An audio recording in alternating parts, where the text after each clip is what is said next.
Hello, welcome to the podcast. I'm Pittsburgh Pat, and I am here today with Beth Corning. How are you, Beth? I'm fine, thank you. How are you? I'm doing very well indeed. We're going to talk about the creative process a little bit, but first, Beth, how do you like to be introduced? How do you like people to know you when you're at a cocktail party or in a room? What do you say? Does anybody have cocktail parties anymore? I don't know. Let's imagine they do. Oh, you're dating yourself. Okay. Yeah. Yeah. I don't think I've ever been asked that. I think the first thing off the top of my head would be that I'm a human being. Nice. I create dance theater works. I'm a creator. Um, It's a hard question, isn't it? well, I think what I steal away from is the assumptions on my part. I remember, oh God, decades ago, being in front of a large group. It was a lecture I was asked to give, and somebody said, introduce yourself. And I sort of looked at this group of young dancers, and I said, I'd like to say that I'm a dancer, but if I say that, then I hold myself up at the same level of those that I have esteemed all my life.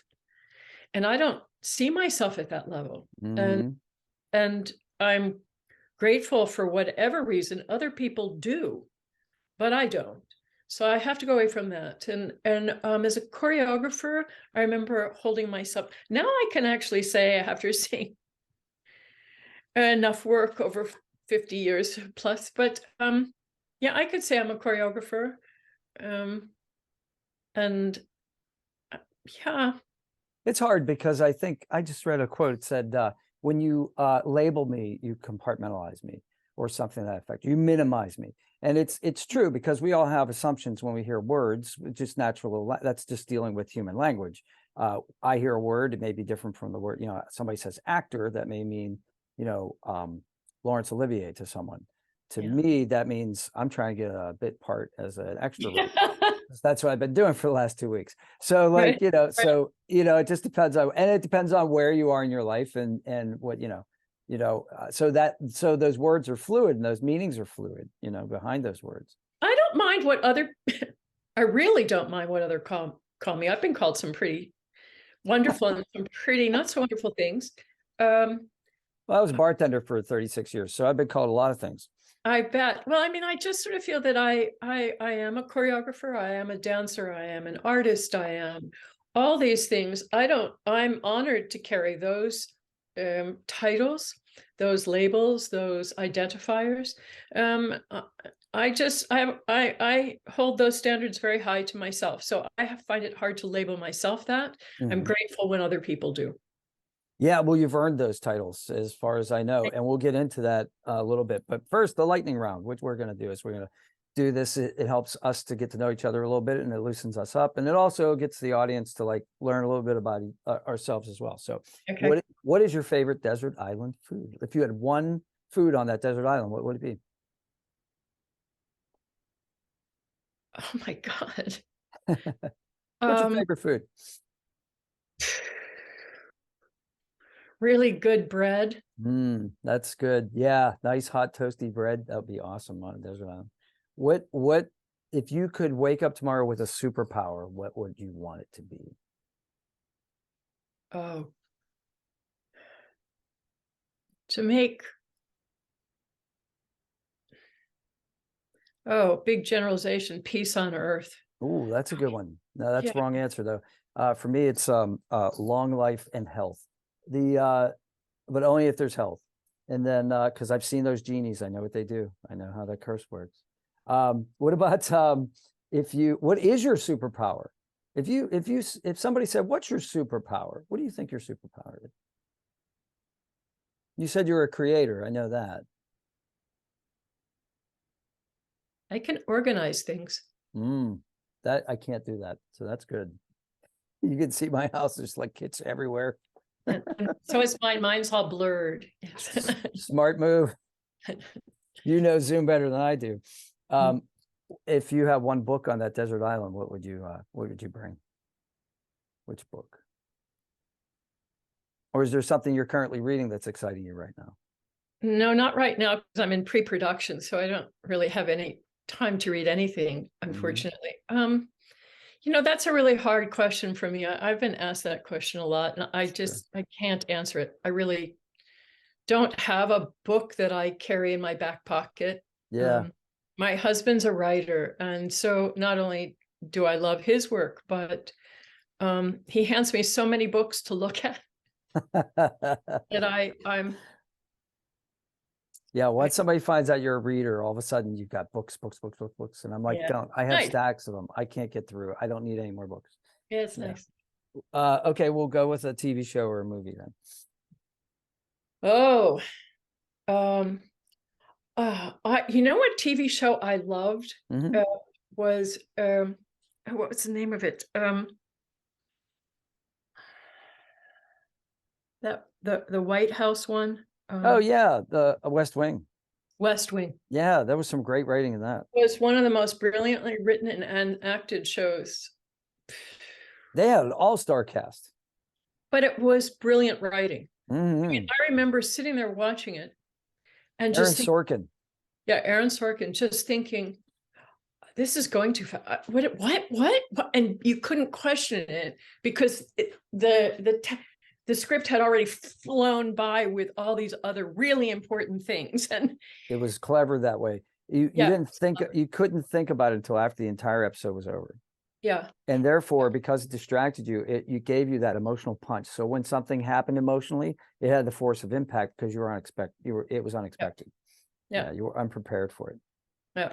Yeah. And I think if I stretched your question a little bit more, when you sort of say TV show or I mean, I watch TV particularly to stop my brain from working, but I because I don't have Netflix and all these other things, I don't have them. And but to go back to sort of saying what I do, to me, I go to see live shows because I need that visceral experience. And visceral meaning it's impactful, and not that TV and film is not impactful, but it's a shared visceral experience. I'm sitting in a theater with a lot of people, or even 50 people or whatever, and there's something about that community that one does not have sitting at home in front of a flat screen. It's too polished. It's real life. An actor can't be consistent in the sense that it's a human body. So, I mean, I think that if I were asked what playwright, I mean, I really was, I'm a huge fan of um, really contemporary works. What play could you watch over and over? Like what play would you go to see 10 times in a row? Like, is there one that yeah, sticks out? Yeah. I would go see Waiting for Godot. Oh yeah, absolutely. I Absolutely. would, because I get lost in that show. And I've seen some brilliant Interpretations of yeah, that. and I've seen not so brilliant ones, but I'm still lost. I have brought friends and they don't disown me after I take them. Oh, well, Really? it's You want somewhat to hear, absurdist. who's this guy Beckett? What is this? And to me, it's just, I get it. It takes a certain sense of humor, and I think if I may be so conceited, a certain level of sophistication. I think that type of humor requires a level of intelligence, but yes. I also understand that not everybody's going to get that humor, even very intelligent people. I'm just saying that, like, it's not for everybody. I don't know about how intelligent, because that's always interpretive, but I do think that you have to have a certain work knowledge base. well, no, you just have to keep your eyes open in the world. You don't have to be well read. You don't have to be, I mean, it's just, I mean, Beckett is all about humanity and the rawest kind. And you just have to let go of going, oh, is that the daddy? Is that the mommy? Is that the lover? Is that, it's just like, let go. Just experience. You don't have to analyze it. And if you want to, you can. There's tons to analyze. Yeah. But he was a funny man. Yeah. He was a funny, really funny, sardonic. Yes. Great word. I love his work. Yeah. Oh, that would be Macbeth for me. I can watch Macbeth over and over again. Interesting. Yeah, I really love it. Alan So Cummings did a brilliant one-man show of that, by the way. But anyway, really a one-man show of Macbeth. Wow, that would be something to see. I know, brilliant. All right, so that's all I got. So that let's talk about the creative process. So you were talking about the fallibility of performances, because we are human beings after all, and we're fallible. So that, and the uniqueness that comes from that. So is there a particular story or vignette you can tell me about a time when something on stage just did not go right? And we should preface this. You are while you're thinking about that, you have produced, acted, danced, written, done all aspects of this type of theater. Do you want to talk about maybe like the genre of theater that you have a new production coming up? Let's start there. So like in April, a few weeks after this is going to be shown, there you can plug your work if you want. And I'll insert a description below, ways to get tickets and that sort of stuff. I have been for the last a long time, I guess 20 years, created works that I call dance theater. And that takes movement and mixes it with text or props and sets, and it's not necessarily, I don't necessarily tell a story like you would go to see a play. They tend to be vignettes that are all woven about a certain theme, or they track something. And for the last, this is 2020. Yeah, 2000. Since for about the last 23 years or so, give or take 6 in between, that I took off from doing these. I've been doing these things called the Glue Factory projects, which are for internationally and nationally renowned performers over 40. I love the name. Unbelievable name. And well, the Glue Factory, if you know where glue comes from, originally it was retired racehorses that were killed and their hooves were made into glue, which I just thought was kind of stunning. But why racehorses? But anyway, and so I figured, well, we're all racehorses and we're the glue that keeps it together, I guess. But and in dance you use your hooves. Well, yes, true. And in dance, 40 is really old. It has been considered that. And I thought that when I was younger than 40, and I would look at dancers when I was dancing in Europe, and there would be these 42-year-old dancers, and I'd look at them and I'd go, that's what I want to look like. Yes. They just had more. I mean, the 20-year-old, they could do everything. And then when I got to be, I guess, 45, I remember thinking, God, I'm doing good. I mean, I can bite things. I can do something so much simpler. I don't have to do all the tricks, and it's so much more loaded. So anyway, no, I want to talk about that a little bit more, because I think that's important. And one of the things I really respect and admire about you, and I have even before I met you, when Tara knows you, my wife knows you very much better than I do, is that and she would talk about you, and as soon as I heard the Glue Factory project, I thought, this woman has a great sense of humor already. I know I would get along with this woman. That's fantastic. And I love the DIY spirit. I love the fact that society says, no, can't do it, over the hill, you're not allowed, nope, can't play any more reindeer games. And you said, I'll make my own. Because that's kind of what I've been doing with YouTube. It's like, this is a place where people if you can learn how to upload a video, you can create and you can do things. Now, sure, is it on the level of a stage production like you do? No, absolutely not.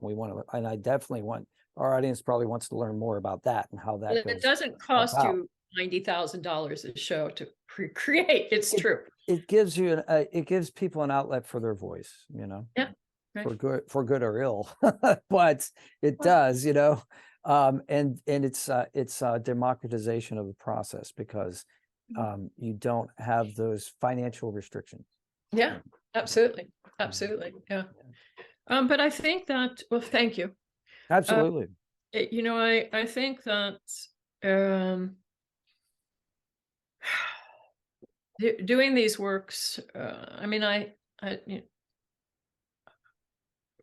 you asked me kind of about the fallibility of humanity, which is basically, I think, of the vulnerability of humanity, which is really what my works are all about anyway.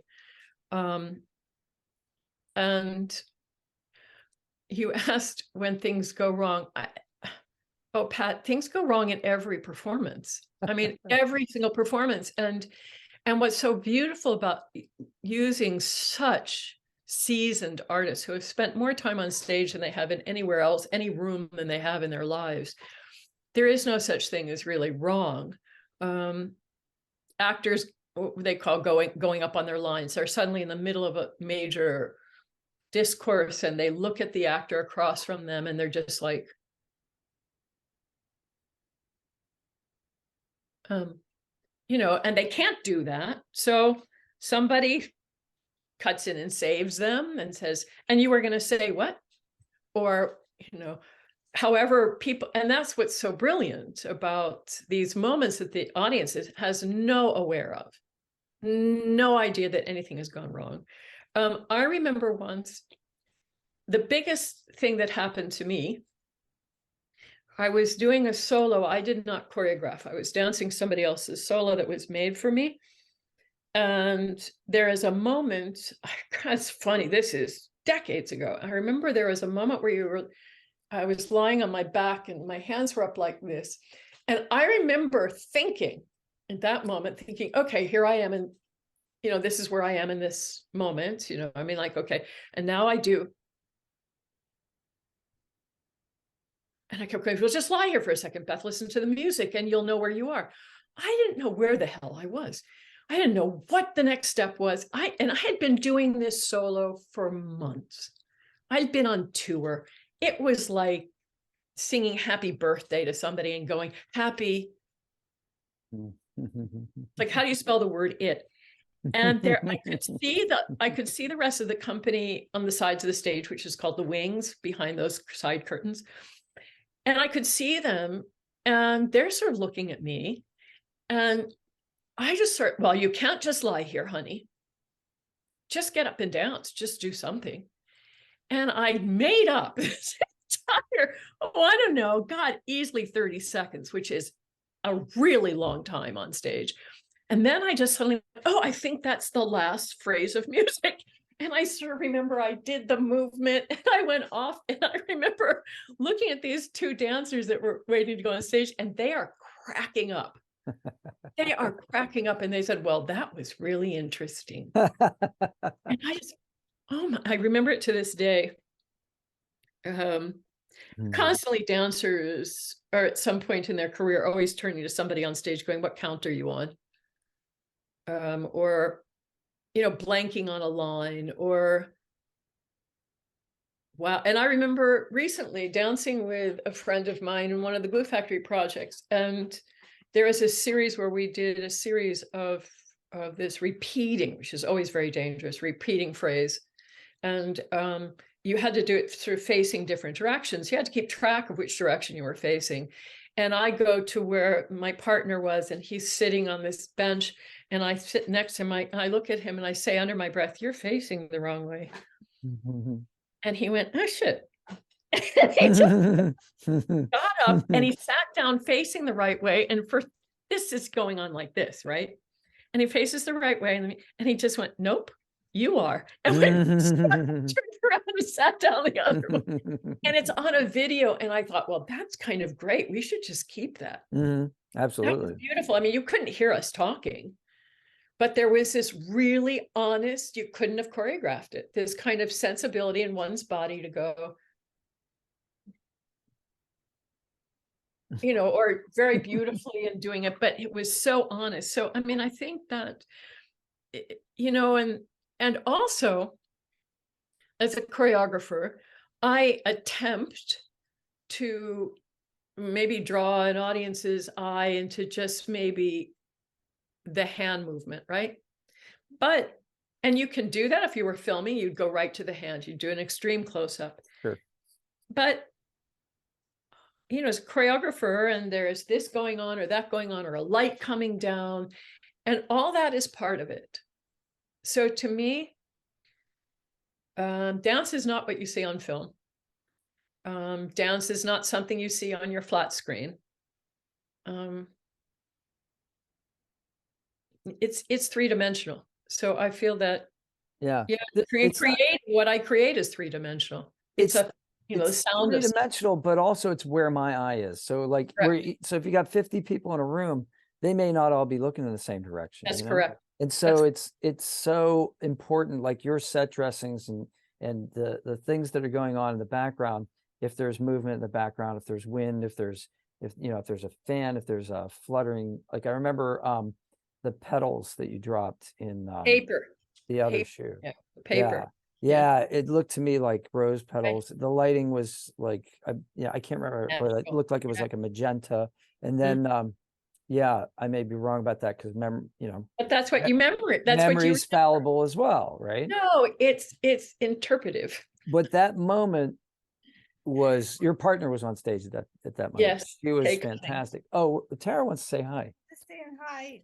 Hi. You have to Hi, Tara. want to use the mic. Oh, okay. Wait, I'm The- saying hi. I'm on the way to grab the buggy and go to the grocery store for Yay. tomorrow's class that we're doing Oh, the yay. chopped competition. All Yay. right. How much fun is that? Yeah, Cool. 15 mystery bags for 30 students paired up.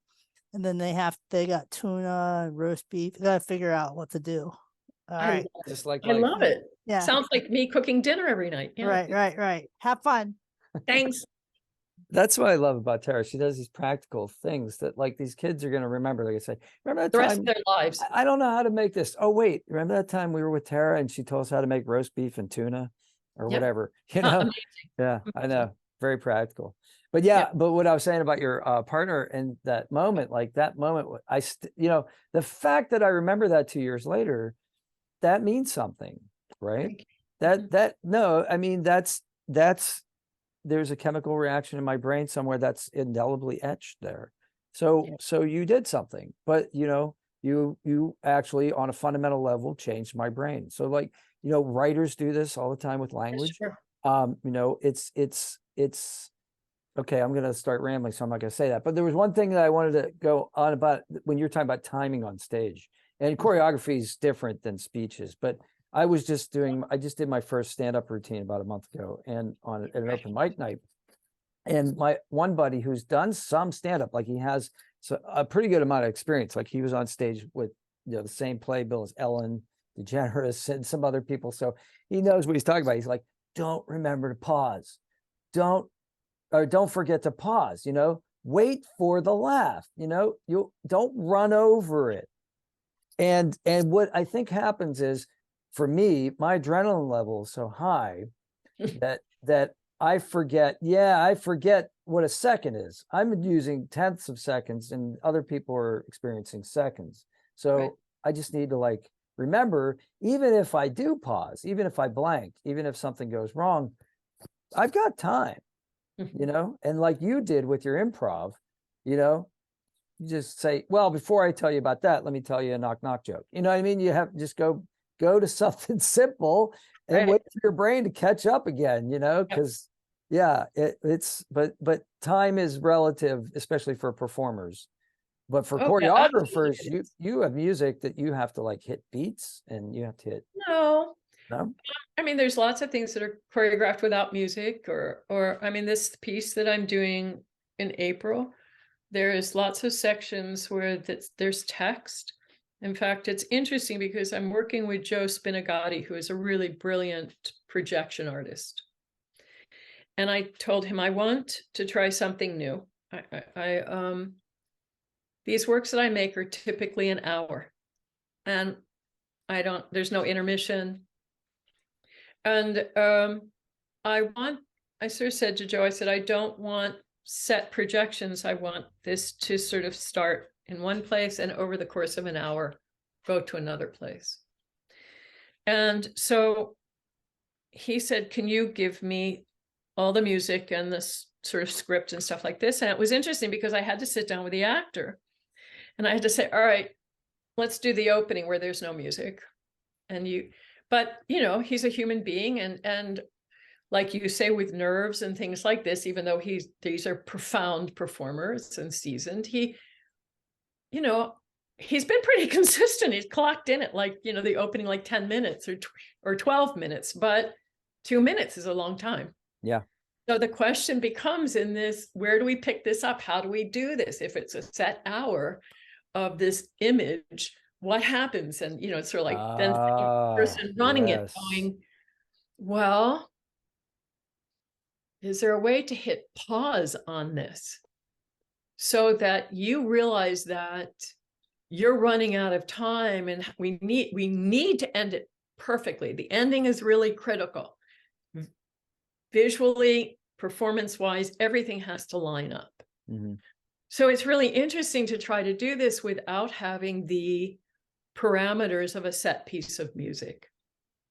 And I think what's really interesting, something you brought up, is that dance is very different than theater in the fact that unless you are doing a classical ballet, which has set phrases of movement, you can say, there's a movement called c'est chassé pas de bourrée. It's a movement that you do. Every person who studied ballet knows what that word means, what that movement looks like and what it means. And as a contemporary artist, you have your own movement language. So for every show I do, I write the script. And that script is sometimes text, sometimes not, but mostly movement. So I'm having to put that movement on a body. And it's not even like a movement score that a musical score that you give to a musician who then knows that the pitch has to be C, F sharp, da, da, da. They can interpret phrasing, but the pitch is the same. When I give my movement to another dancer's body, they interpret it on their body. I create it on their body. So it looks different than if I gave it to you to do. But if you were somebody reading a script, your voice would be different, but the words would be the same. There's no words here that are the same. So it's a very interesting process to do that. And you're finding music, or you're having music written, and there's text, and then there's lights, and then there's costuming. And all this, and I happen to really love detail. So everything, I make people cry. No, that is not the right color green. No, so the creative process is not just what an audience sees, it's what they take home and what they remember. Yes. As I said, I remember. And the thing that you said, I play with words the same way. So like my wife loves detail, very small, artistic, visual, like She does. detail, very, very precise stuff. I do the same thing, but I do it with language because that was my discipline. I was a writing major and I've written a novel, written short stories. But so I was taught the short story form, and I was taught that every word has weight. Absolutely. So Every gesture, every movement, every breath. Don't waste words, right? So that's, a very minimalist tradition. But what that is with this performance type of thing that I've been doing lately on YouTube, there's I'm starting to think about all of the different times in movies or plays that I've heard a phrase and I said, no, that's wrong. The director wanted you to do it this way, but the actor did it this way, or the director was wrong. This is my own conceit. And but saying like, no, like there's a phrase right now from a TV show, and the phrase is, this is the way, right? Okay. 4 words. Right. That could be said a lot of different ways. This is the way. Right. This is the way. This is the way. This is the way, right? That all has completely different meanings. So as a writer, one writes these words in a script, but the director has to interpret what he wants to convey from those words. Sure. And then he has to get an actor to do it. Right. And so, wow, like that's a lot of communication between, you can't even get 3 human beings to decide what they want to have for lunch, where, when, like You know, it's insane. So how can you do that? That's And why collaborations are so difficult when you they create. are. So you have three people can't decide what they want for lunch, to have three people decide what this should look like on stage, which is why most people who've been in the business as long as I have, you end up finding collaborators who you are either really interested in their work, so much so that you will try to find the right word. I would say make allowances for. Yes. Oh, good. Okay. Make allowances for different processes than your own, which is why you bring in a collaborator, because you want something different. You want to go in a different direction. You want a different texture.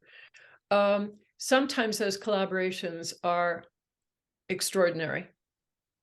I work with a woman actually from Pittsburgh, European German born and trained, Stephanie Mayer Stawley, who is actually the head of the scene design at the Playhouse. Point Park. Sorry, Point Park and Playhouse. Point Park. Okay. And she's brilliant, and she and I are so often on the same wavelength, and other times not. And she's done a couple of shows for me.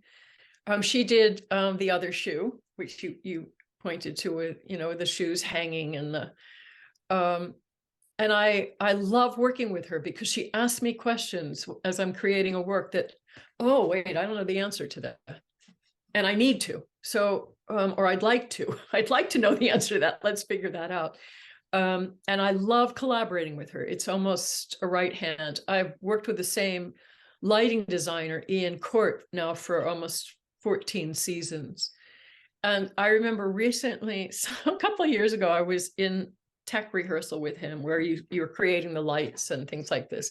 And all the performers were on the stage and they're sort of doing their thing. And I'm sitting with Ian as he makes the light. And it looked like hell. And I said, oh, Jesus, Ian, this sucks. This really looks terrible. And he said, and he's Australian. He says, just wait. And I said, okay. And I said, I was getting so frustrated, and we had such little time. And I said, all right, just give me the sheet. Just let me do. And I start sort of getting freaked out, which I don't typically do, but I think I was really just like, come on. And he was equally as stressed. And I suddenly look up, and the dancers, like cockroaches when the lights come on, they all just left the stage. And they just were like, are you two okay? What are you talking about? You mean you were yelling at each other? I said, yeah. And Ian just said, oh God, didn't you explain to them? That's how we work. And I just said, no, I guess they thought we were really angry at each other. And we've been working so long together that, I mean, it's okay to communicate that way. Yeah, but we don't just communicate that way. But you could drop the social niceties because you're friends and your collaborators, you know. Well, your collaborators. Like, nobody's going to take offense. You just need to get it done. And so therefore but there's a huge level of respect. Yes. And validation. So it's not that this is going to be the end of something. This is just, God, we're all tired. We've been in here for 12 hours. Sure. I mean, most people in audiences have no idea how much time it goes into to present the work that you're coming in to see. None. And even if you try to explain it to them, it doesn't even if you try to explain to them in their terms to what they can relate to, it doesn't. And I mean, this is even the basis of this new work that I'm doing, which is, if it's not exactly on your doorstep, you can be sympathetic. Not necessarily empathetic, but you can be sympathetic. Tell me the difference. Yeah. Tell me what you mean by that, because a lot of people get those two words confused. So let me know what you mean by sympathetic. I feel real, when you think about the people in Flint, Michigan, who still have running water. I mean, they have running water, but can't drink it, right? So everything has to be bottled or boiled. Mm-hmm. I can be very sympathetic. I can now be slightly more empathetic because where I live in Friendship and Shadyside, for about 5 days, we had to boil water when they were fixing stuff. Mm-hmm. And that's where you suddenly are going, wait a minute. Oh God, I can't make coffee. Okay. Brush my teeth. Wait, I'm all the way on the 3rd floor. I have to go downstairs and get some bottled water But if it's not on your doorstep, you can look at the newspaper and go, oh my God, could you imagine? I feel so badly for these people. That's You can do sympathy, anything about it? but that's not empathy. Empathy is closer. Empathy is closer. Empathy is, I've been there. Empathy is when you're there. You Empathy is where you have experienced it. Okay. Um, Yeah. Sorry to distract you there. I just wanted. No. And I mean, this is, I guess, what I really try to go for in my works. I really try to create things that ask questions I don't have answers for necessarily, but just sort of saying, aren't you here? I'm not alone here, right? I mean, you felt this, right? Somebody out there, isn't this kind of weird, or isn't this funny, or isn't this sad, and sometimes I will put things in programs to say, if you're concerned enough, here's a group that's working on this. If you'd like to donate money, or you'd like to go to a shelter and help people, or if you have or I got a really nice, it's a bad word to use. I got some incredible feedback a number of years ago. I did a year ago, I did a thing called The Tipping Point. It was about what would it make you, I can't even think of the tagline. What would it take for you to leave home? And it was not about Ukrainian or Syrian. We hadn't had Ukraine yet, the Syrian refugees. It's really, if you don't think this is going to happen here, I want to know what drugs you're on. And so I worked with, I was very honored, deeply honored. Doctors Without Borders worked with me with a thing that they had designed about putting people through a refugee center. And the audiences came and they were kind of uncomfortable, and they were sort of giggly in it, or, oh my God, we're in a raft. And then we were called off immediately because of the pandemic, which was very prescient for the work. And then we brought it back up in 21, the end of 21. And people came and they were very moved. But then when the Ukraine war broke out, I've been walking around. I still got it 2 days ago, 4 days ago, whatever. I was in food market. This woman came up to me and she said, "Are you Beth Corning?" And I said, "Yeah." And she said, "I just want you to know I saw The Tipping Point." And I said, "Oh, okay." She said, "And when the news came out about Ukraine, it hit my chest harder than I thought could ever be possible." And she said, "I suddenly realized I went through, you showed me the tip of the iceberg." And she said, "I couldn't stop thinking about the tipping point. I couldn't stop thinking about it." And I've heard that from so many people I've run into. People have emailed the company, so, I mean, to me, I just do things to share the human circus. Absolutely. And I think, and here's what I get from this. You could not have predicted the Ukrainian invasion. You didn't. But what you did was you set up an emotional field that people played on with their emotions, that made them capable of experiencing something later. And that's what I think is so interesting about art and performance and writing. You don't know who you're going to affect. Right. And you don't know how you're going to affect them. Right.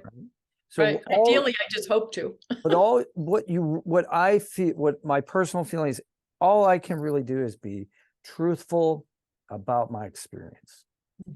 That's all about my human experience. If I can do that, that's why, even though I was disciplined in fiction writing, I tend not to do that much, because I'm very much more interested in what real people are really doing, instead of that's called creative nonfiction, making up stories about, but making up stories about characters that also have human experiences is a technique to get people to understand the human experience.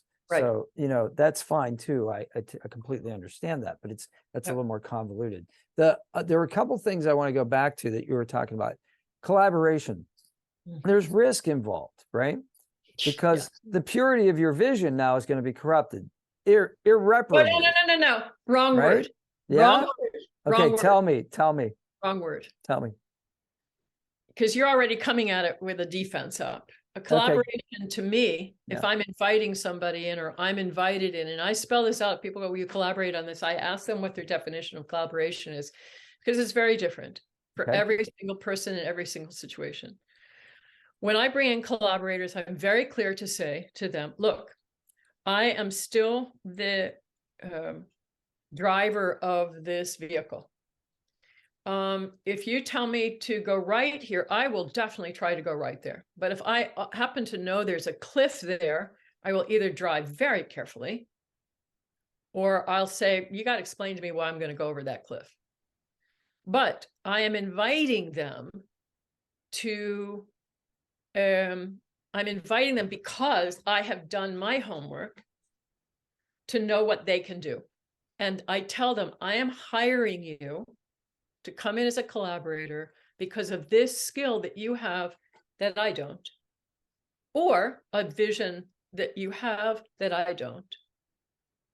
For example, I mean, a wonderful director and a theater director, not a choreographer, very different breeds. I mean, you've got a Great Dane and a Chihuahua, both dogs, but they eat different stuff. They react differently. They don't even have the same barks.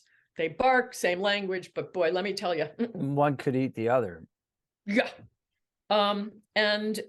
So theater and dance are two different dogs, two different breeds. They work differently.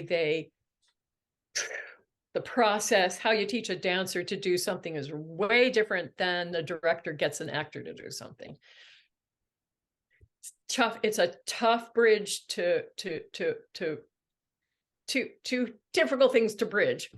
But I worked with Dominique Serrin, who created this one-woman show with me. I asked him to do that because I really wanted a different way to go about it, and I didn't want to just be the only caretaker. And there were moments where I just went, what the hell? You're not doing anything. Or I know this, or, but I trusted him implicitly. And you have to trust your collaborator. And if you bring somebody in because you've heard that this person is good, or you have to accept what they're doing. But if you do your homework and you go, oh, I happen to know this person. I happen to know your wife, Tara, is a really wonderful cook, but I can cook and I'm good. But Tara does things I don't do. Now, I may not like the way Tara goes about doing it, but I want the end product.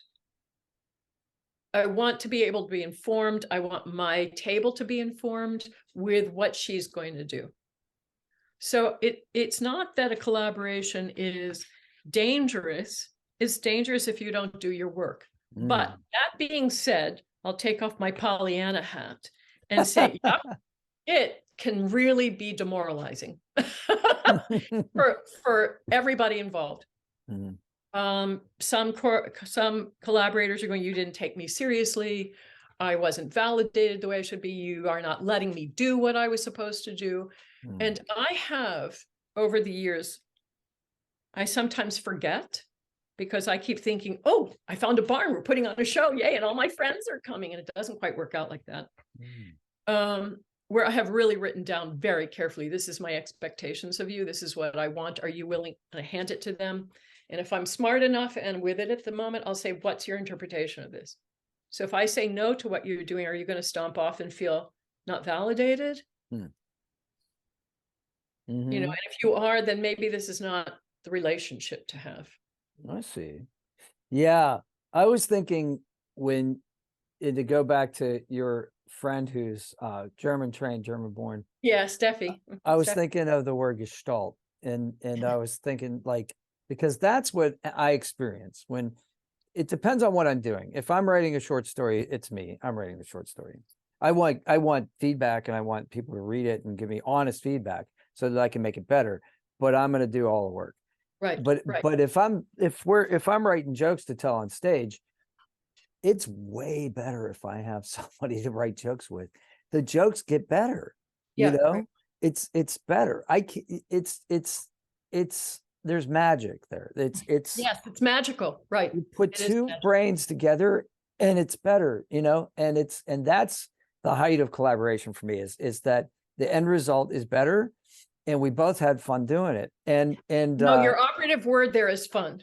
yeah, If you are collaborating with yeah, somebody and that joy or that passion isn't there, yeah, and they're doing it for the money, or they're doing it for God knows why, yeah. or their expectations are very different than yours, that's where it becomes, I don't know if dangerous is the word, but it certainly takes the wind out of people's sails. I Yeah. design websites also on the side, and I've I've had preliminary meetings where I just said, I'm sorry, but due to time constraints or something else, I just can't do this, because you can see this is not going to be a positive collaboration, and it's not worth the money. It's not worth any amount of money. Right. It's just not, because I've That's gotten right. to the age where I'm not going to waste any time being miserable, voluntarily, because I don't have time for that. So if we're going to have fun, we're going to do this. It's going to be a creative project, and we're going to have fun doing it. And yeah, there's going to be work. I'm not shy from work. In fact, I enjoy work, but yeah, it's not going to be joyless. Yeah. Unfortunately, I think the word in almost every language now, the word work means it's not allowed to be fun. Well, that's not been the case in my life.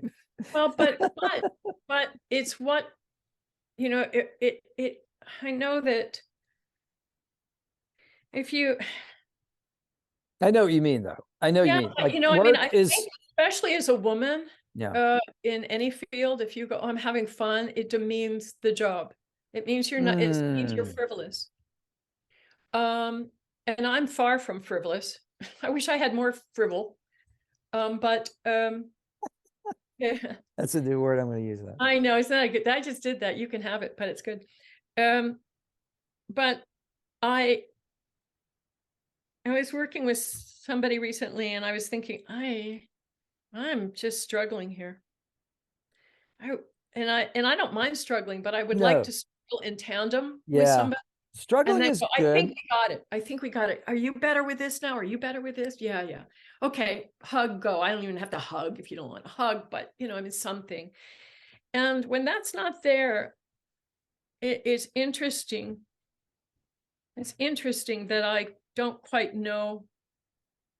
I have over the years realized I don't have the reputation, let's put it this way, of being passive aggressive. I have a reputation for being very outspoken. I wish I could live up to my reputation a bit more. There's a lot of times where I don't say anything. I just keep thinking, if I don't say anything, this will all just get better. Nothing wrong with waiting and observing for a bit. Yeah, but if these are the last 5 minutes of my life, I don't want to be sitting here with a pit in my stomach. No, I'm just talking about, like, I've noticed in my life that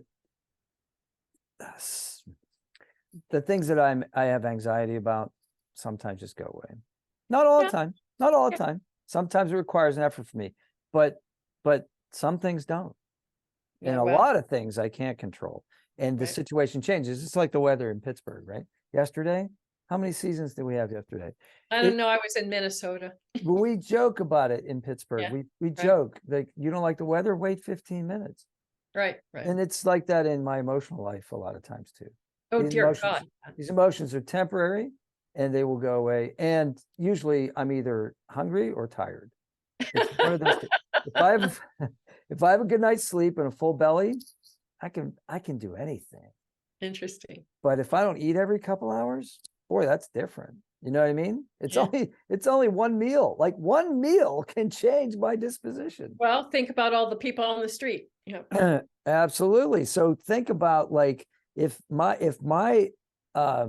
emotional makeup is that fragile, so when I go in to see a play, right? I eat before I go to see a play. Good for you. I don't assume that there's going to be an adequate amount of caloric intake in the lobby for me. I bring something. I almost always have something in my pocket, preferably, because there's a lot of people who always say, gee, I wonder what happened to the reviewer that night. Right. Right. know? Did they go to dinner before or after? Right. There's I a mean, very classical story. I won't mention the reviewer's name, although I think he's passed away. Very famous reviewer who went to see a production, and then the day, next day or whatever, wrote a scathing review. And there were two people who happened to recognize the reviewer, who were sitting next to him. And he walked into the show, fell asleep, and slept through the show. oh my. They called back up the newspaper and said, I happened to have been sitting there with two other people, and we were both sort of going, He's asleep. yeah, and you need to redact that review. Good.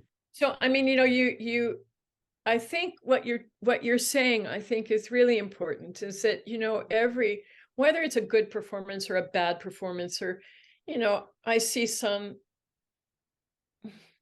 colleagues of mine or students or young artists who really throw shit together, and they put up on stage and they wing it. And a part of me thinks, well, you're lucky that was successful. Some of my colleagues who are far more seasoned than these young people can sort of have a little bit more chops to pull that off. It pisses me off, but because I think, gee, just put a little more work into that. You're talented, and because the audience is paying for this. Either it's free, but they're paying with their time, or they're paying their money and it's their time. I don't take that for granted, that people do that to come see the shows that I make. Good. And I have a responsibility to doing not only the best that I can, but the best of the best that I can. And sometimes that's good, and sometimes it's not as good as I'd like. But I do think that the audience has to come like you, prepared. And I feel so often that an audience comes and goes, entertain me. Yes. And rather than, not, oh, I don't get it. It's like, well, what were they trying to say to me? Right. And I remember it in a New York production that I did. I'm not particularly fond as an artist of doing talkbacks after a show, because I worked a year on this piece to try to transport my audience into a whole nother planet or wherever, or space. And then all of a sudden they go, hi, my name is Beth Corning, and da, da, da. It's like, no, that's not. That breaks the dream. Yeah. It breaks your thought process. The reverie. Yes. And if you want to ask me questions later, but sometimes I did it. And so this one show I did in New York, I did with a playwright and in fact, it was Kay Cummings. You saw her in that show. Yeah, I did see Kay. Yeah, 30 years, more than that.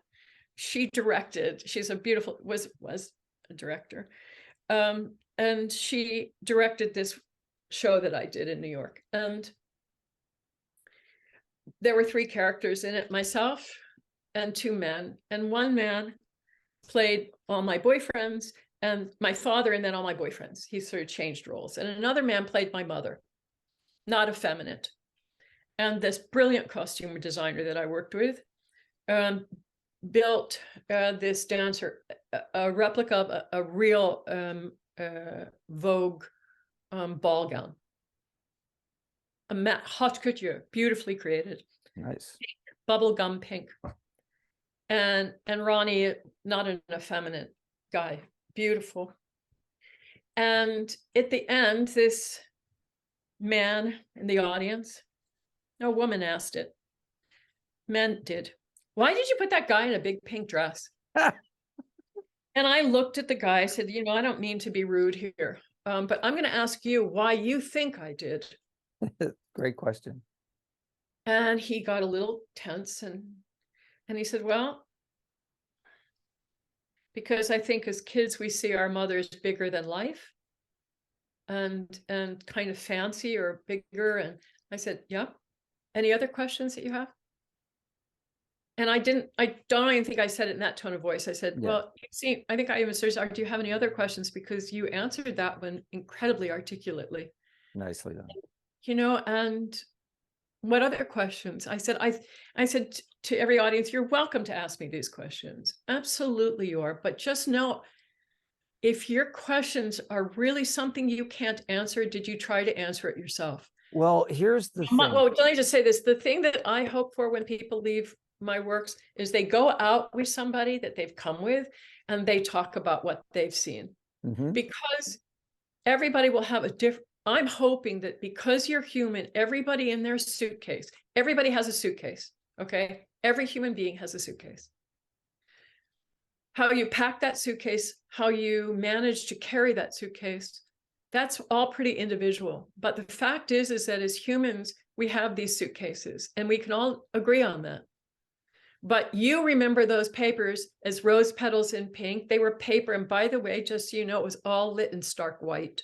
Okay, it was stark white. That's yes. Now you say that, I can remember now. But this is really important. Mhm.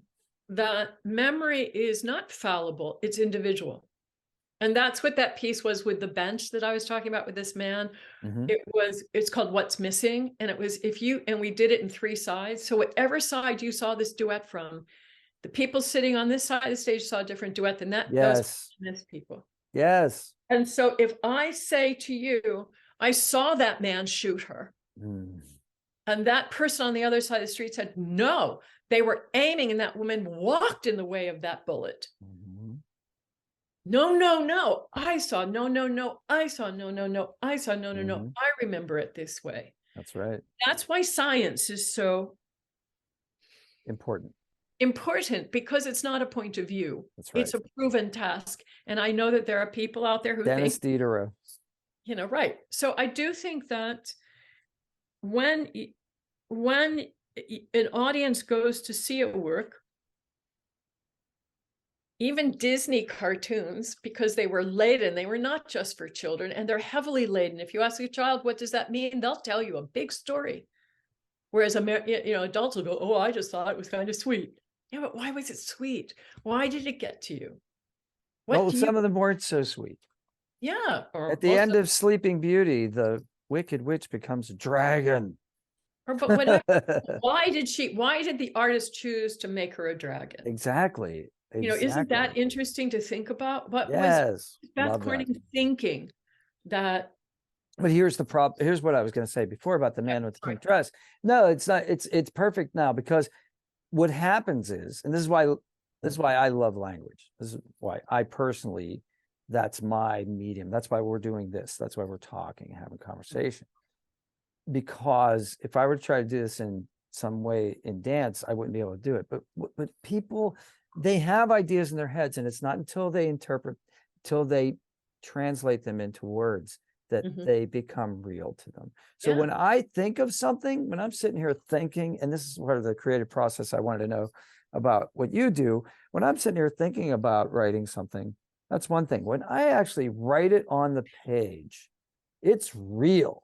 I wrote those words. Now that's something in reality. Here it's like some ephemeral thing that changes and shifts, and I don't know what it was, and tomorrow I'll forget it anyway, especially the older I get.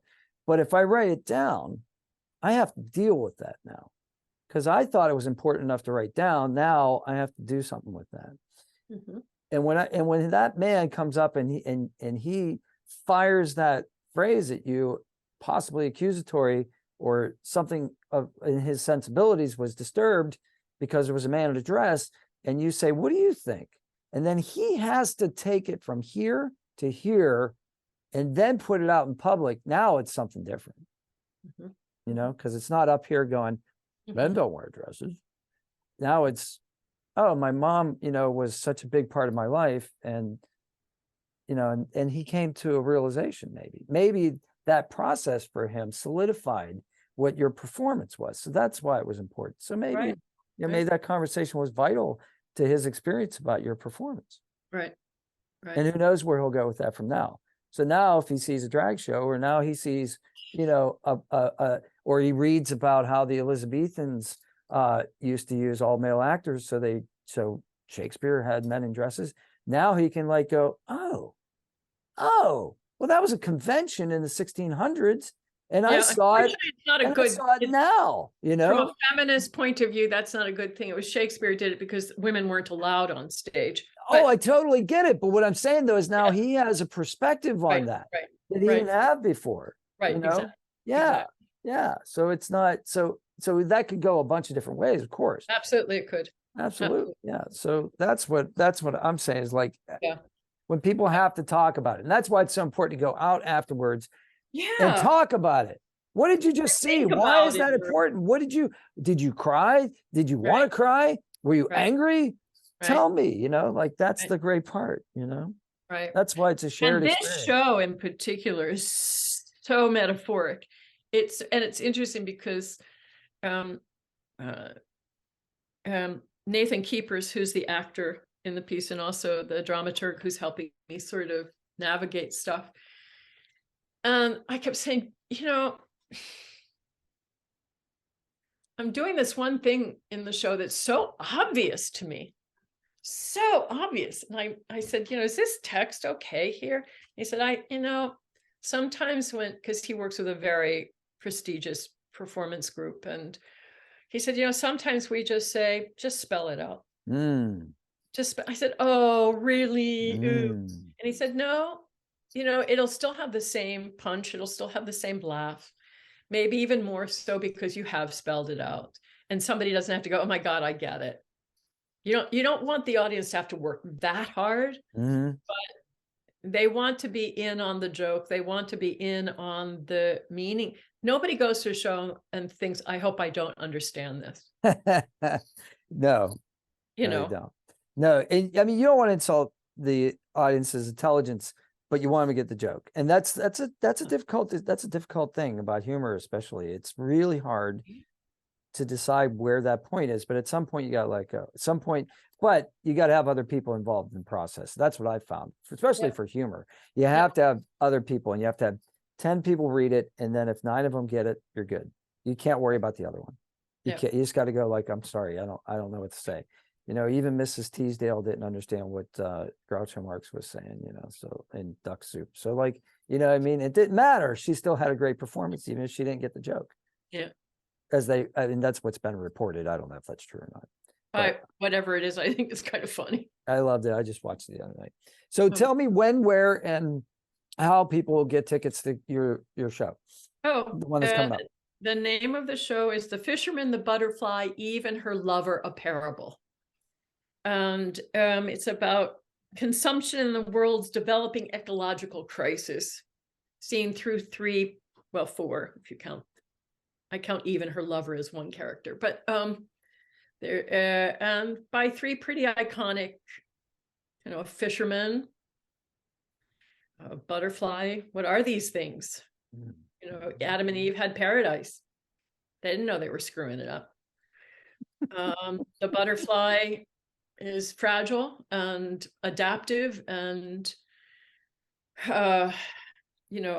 transformative and adapts, right? Doesn't last very long though.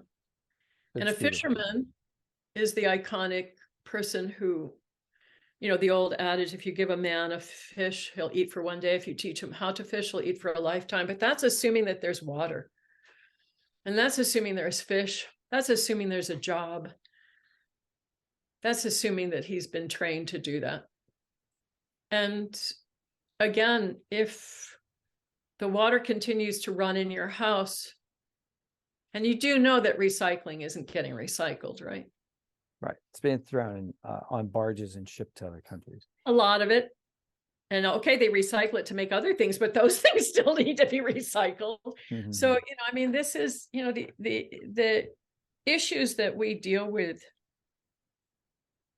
Anyway, and this show is at the City Theater, the Lily Theater, which is the black box version, theater associated with City Theater on the South Side. And yes, there is 3.5 tons of sand as part of the production. Wow. And running water and projection and text and movement and 3, aside from myself, really brilliant performers and a team of designers that most people dream about having. And there's only 50 seats. We closed it in, and it's not immersive. I have done those where audiences have to be part of it, but you're so close to this, you can't not be part of it. I mean, talk about visceral experience. You're right next to these people. How many performances are you going to have? We're going to do 7, which is kind of limited, but costs a lot of money to do these shows. So Mhm, you can only afford to rent the theater X amount of weeks. mhm. And we open on April 15th, Okay. which is Saturday. So it's no longer tax day. So you can write that off your calendar. April 15th and 16th, Saturday and Sunday. Saturday's almost sold out already, I know. But Saturday and Sunday. And then we run the following week, the 19th to the 23rd, Wednesday through Sunday. Okay. And tickets are through City Theater. And or you can go to corningworks.org website and go to upcoming performances or productions, and it'll take you to that link as well. And we'll put all those links below in the description box. And you can even put the QR code. Mm-hmm. I don't know if YouTube lets me put QR codes in the description yet, but if you give me one, I will attach it at the end of this video. Okay. Mm-hmm. I have to I can do that. Sure. I can do that. I can It'll be find fun. that. We'll figure this out. And then, because that'll be the first time I've done that too. But Yeah, we can I could probably embed it right above us as we said those words. Yes, There you I know how to do picture in picture. Okay, So- I can send you a picture of it. So yeah. Okay, that's perfect. That's all I need. Yeah. And then, okay, great. So we got that covered. Yeah. Well, I'm going to come Sunday then, the 16th. Well, I'm Actually- looking forward to it.